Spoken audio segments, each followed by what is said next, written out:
Bersama saya Mona Lisa 2, kita akan belajar pelajaran sekolah sahabat. Triwulan ini judul besarnya adalah Kitab Wahyu yang ditulis oleh Ranko Stefanovic. Pelajaran ke-6 dengan tema Umat Allah yang dimateraikan. Minggu tanggal 3 Februari dengan judul Menahan keempat angin bumi. Baca Wahyu 7 ayat 1-3 dan 2 Petrus 3 ayat 9-14. Apakah yang dilihat oleh Yohanes? Berapa lamakah malaikat itu harus menahan angin? Dan apakah yang akan terjadi ketika pekerjaan pemateraian selesai? Dalam Perjanjian Lama, angin melambangkan kuasa yang membawa kehancuran yang olehnya Allah mengadakan penghakiman kepada orang-orang jahat. Yeremia 23 ayat 19 dan 20. Itu merupakan cara lain dalam menggambarkan 7 bala terakhir yang akan dicurahkan ke atas orang-orang yang tidak bertobat sesaat sebelum kedatangan Yesus yang kedua kali. Wahyu 16.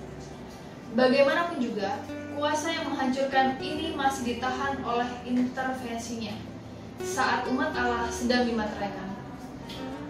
Pada zaman dahulu, makna sesungguhnya dari pemateraian adalah kepemilikan. Makna dari pemateraian secara simbolis di Perjanjian Baru adalah bahwa Tuhan mengetahui siapa yang menjadi miliknya. 2 Timotius 2 ayat 19. Allah mengenali umatnya dan memateraikan mereka dengan Roh Kudus. Efesus 1 ayat 13, kemudian Efesus 14 dan Efesus 4 ayat 30. Pada akhir zaman, materai di dahi menjadi tanda bagi mereka yang memilih berada di pihak Allah. Wahyu 14 ayat 1. Materai Allah bukanlah satu tanda yang dapat dilihat pada dahi. Namun, yang seperti Ellen G. White katakan, itu berarti penetapan dalam kebenaran, baik secara pikirani maupun rohani. Sehingga mereka tidak dapat digoyahkan. Terdapat dalam buku Ellen G. White berjudul Peristiwa-peristiwa Akhir Zaman, halaman 171.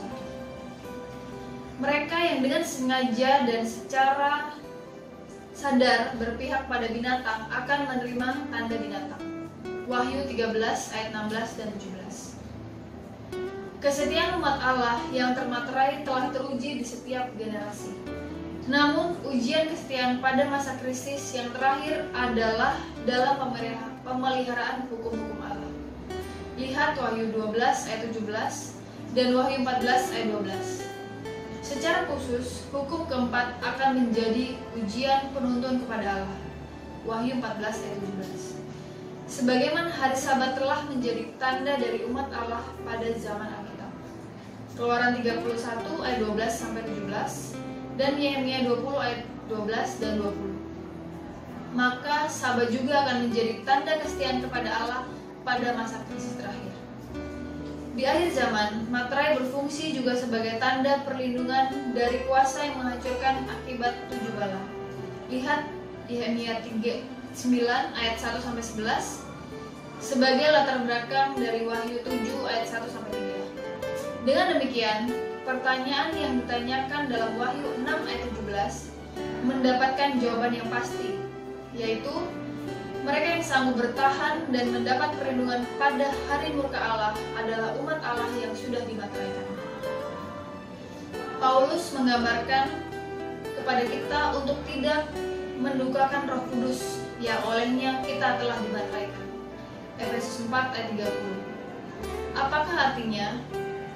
Bagaimanakah seorang dapat mendukakan Roh Kudus? Setelah Anda mendapat jawaban, pilihan apakah yang akan Anda buat agar Anda tidak menggunakan Roh Kudus? Kesimpulan dari pelajaran hari ini adalah bahwa angin melambangkan kuasa yang membawa kehancuran. Tetapi puji Tuhan, kuasa yang menghancurkan ini masih ditahan oleh intervensinya saat umat Allah sedang dimateraikan. Mereka yang sanggup bertahan dan mendapatkan perlindungan pada hari murka Allah adalah umat Allah yang telah dimateraikan. Sekali lagi, mari belajar pelajaran sekolah sahabat secara rutin setiap hari.